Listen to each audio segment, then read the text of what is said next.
Hey mystery lovers. I'm just here to haunt you with some creepy stories that'll send chills down your spine. Before we start, hit subscribe. Trust me, you don't want to miss what's coming next. Let's get started. Some nights feel wrong, don't they? They don't start with anything obvious, no ominous thunder, no shadows creeping in the corners. They just feel off. That's what I remember the most about the night it all began. I was sitting alone in my tiny apartment. It was late, but I wasn't tired. The glow of my phone was the only light in the room, casting faint shadows across the cluttered space. I was doing what I always did when I couldn't sleep, scrolling mindlessly, looking for anything to distract me from my own thoughts. But nothing was working. I'd seen all the memes, read all the news, scrolled past the same arguments on Reddit. Even the creepy forums I usually turn to felt stale. I needed something else, something more. I didn't know what, but I was desperate to find it. And then I thought of the dark web. I had never actually been on the dark web before, but I'd read about it. Stories of hackers, hitmen, illegal markets, and all kinds of twisted stuff. But that wasn't what drew me in. I wasn't looking for anything illegal, I was looking for something hidden. Something secret. Something that would make me feel alive in a way my monotonous, dead-end life hadn't for years. I set it up carefully. I wasn't stupid, I'd done my research. A VPN to hide my location, the Tor browser to access, onion sites, and a burner email just in case. I told myself it was just for fun, just a little exploration into the unknown. The first few sites I found were underwhelming. Sloppy black market storefronts, conspiracy theories, and videos claiming to show proof of the paranormal. Most of it felt fake, like the internet's version of a cheap haunted house. I almost gave up. But then I stumbled onto a forum called The Hidden Truth. It was different. The design was simple, almost clinical. No flashing ads, no garish fonts. Just thread after thread of cryptic titles. The eyes that never close. Voices from the veil. Do you want to see? That last one caught my attention immediately. The phrasing was weird, almost like a dare.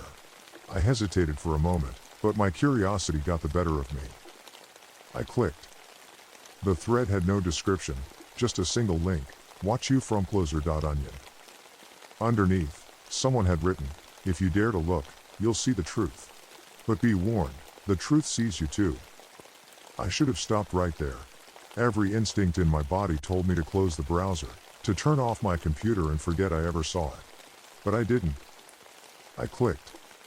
The site loaded slowly, the screen going black for a long moment before white text appeared, one word at a time. "Do you want to be seen?" I stared at the screen, my stomach tightening. The question felt wrong, but I told myself it was just a website. Just code. It couldn't hurt me. I clicked yes, the screen changed, and my blood turned to ice. It was a live feed of my room. I could see everything. My desk, my bed, the posters on my wall. The camera angle was high, like it was coming from someone standing right behind me. I froze. I didn't turn around at first. I couldn't. My body felt paralyzed, like I was pinned in place by the weight of something invisible. Finally, slowly, I forced myself to look over my shoulder. Nothing. I was alone. But the feed was still live. I could see myself on the screen, turning and looking around the room in real time. Then the chat box popped up on the site. "Nice room." My breath caught in my throat. I stared at the words, my mind racing. Slowly, I typed back, "Who is this?" The response came almost instantly. "I see you." I slammed the laptop shut, my hands shaking so badly I could barely breathe. My heart was pounding in my ears, drowning out every rational thought. I wanted to believe it was a prank, some kind of sick joke, but deep down, I knew it wasn't. Then my phone buzzed. I didn't want to look, but I did. It was a text from an unknown number. Closing the laptop won't help. The next day was a blur. I couldn't focus on anything. I couldn't stop thinking about the feed, the chat, the text. I tried to tell myself it was just a hacker, someone messing with me for fun. But that night, I got an email. The subject line read, "Your countdown begins." Inside, there was a timer, 72 hours, and a single line of text. You shouldn't have looked. I deleted the email immediately, but I couldn't shake the feeling that something was wrong. The first night, it was small things. Lights I knew I had turned off were on when I woke up. My bedroom door, which I always kept closed, was slightly ajar. By the second night, it got worse. I came home from work and found a single chair moved to the center of my living room, facing the door. On the chair was a note. 60 hours. I couldn't ignore it anymore. Someone had been in my apartment. That night, I woke up to the sound of tapping on my bedroom window. I lived on the third floor. With 48 hours left, the text started again. I see you sleeping. Do you like the chair? I'm getting closer. One of them included a photo. It was me, sitting in my bed, looking at my phone. The angle was from outside the window.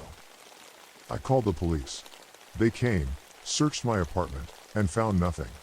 No fingerprints, no signs of forced entry. They told me it was probably a prank, someone with too much time on their hands. But I knew better. The next morning, I found another note under my door. 36 hours. When the timer hit 24 hours, the whispers started. At first, they were faint, just a soft murmur, like someone speaking too far away to hear clearly. But as the hours passed, they got louder. They weren't coming from outside. They were coming from inside the walls. I pressed my ear to the drywall, trying to make sense of it. My name. They were saying my name, over and over, in a mocking, sing-song voice. That's when the knocking started. It started at the front door. Slow, deliberate knocks that echoed through the apartment. I froze, clutching the knife I kept in the kitchen. Then the knocking moved. First to the bedroom door. Then to the walls. Then to the window. My phone buzzed again. Let me in. The knocking didn't stop. It was relentless now, echoing through the apartment like a heartbeat. Slow, deliberate, impossible to ignore. I pressed my back against the bedroom wall, clutching the knife so tightly my knuckles ached. My breath came in shallow gasps, my chest rising and falling as though my body were preparing to run. But where could I go? The walls around me felt alive, vibrating with the sound of whispers that had grown so loud they drowned out my thoughts. And then, the whispers stopped. For a moment, the silence was almost worse. It pressed in on me, heavy and suffocating. I strained to hear anything, the knocking, the faint creak of the floorboards, but there was nothing. Then, my phone buzzed. I didn't want to look. I knew whatever was waiting for me on that screen would be something I couldn't unsee.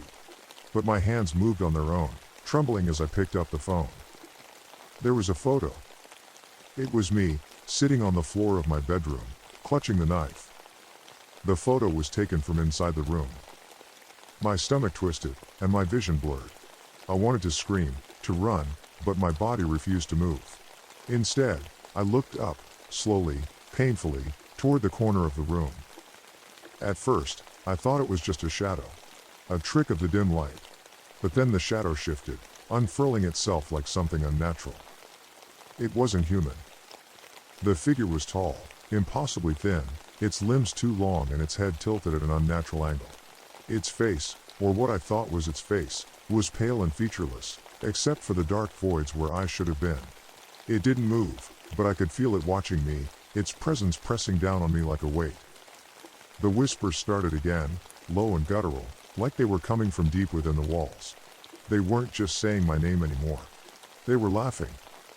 I don't know how long I sat there, frozen, staring at the figure in the corner. Time didn't feel real anymore. It was as though the world outside my apartment had ceased to exist, and I was trapped in this pocket of darkness with it. The knocking started again, louder this time. The figure didn't react. It just stood there, its head tilting slightly as if it were studying me. The knocking grew more insistent, almost frantic, and then it stopped. The sound of the door unlocking echoed through the apartment. I didn't unlock it. I heard footsteps, slow, deliberate, heavy. They didn't belong to one person. There were too many.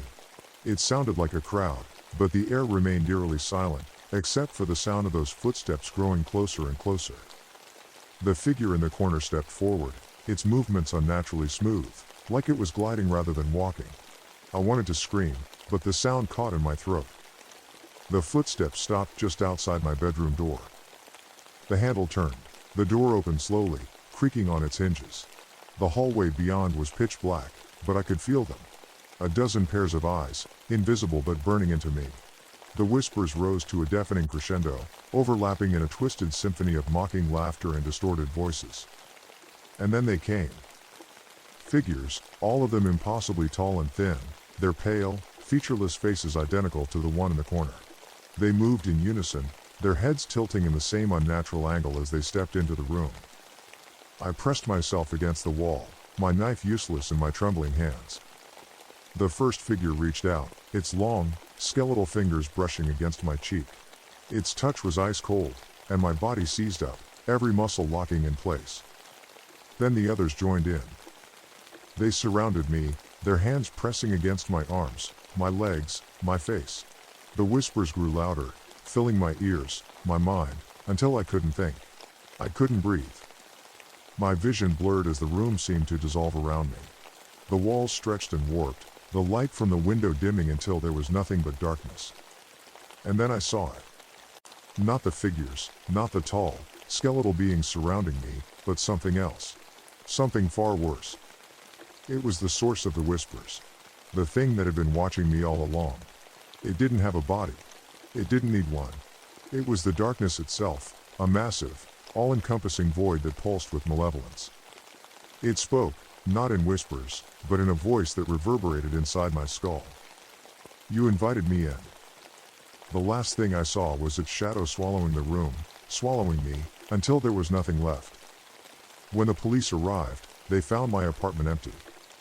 No signs of a struggle. No evidence that anyone had been there. But on my desk, they found a single Polaroid. It showed me, sitting on the floor of my bedroom, staring into the corner. But in the photo, I wasn't alone. Behind me stood the shadowy figure, its featureless face inches from mine. The timestamp on the photo? 1 minute after the police entered the apartment. They also found a thread on the dark web, posted shortly after they left. Another one invited us in. Who's next? I don't know if anyone will believe this story. Maybe that's for the best. If you're reading this, though, if you ever find yourself on a site that asks if you want to see, don't click. Don't look. Because once you do, they'll always see you. And that's it for today's story. But you know, the mysteries we uncover, they never really end, they linger, don't they? Waiting, hiding, in the shadows. If you enjoyed this journey into the unknown, go ahead, hit subscribe, because trust me, you don't want to miss the next tale, the one that might just keep you up at night. Until then, stay curious, stay cautious, and hey, never stop questioning the world around you. See you in the next one.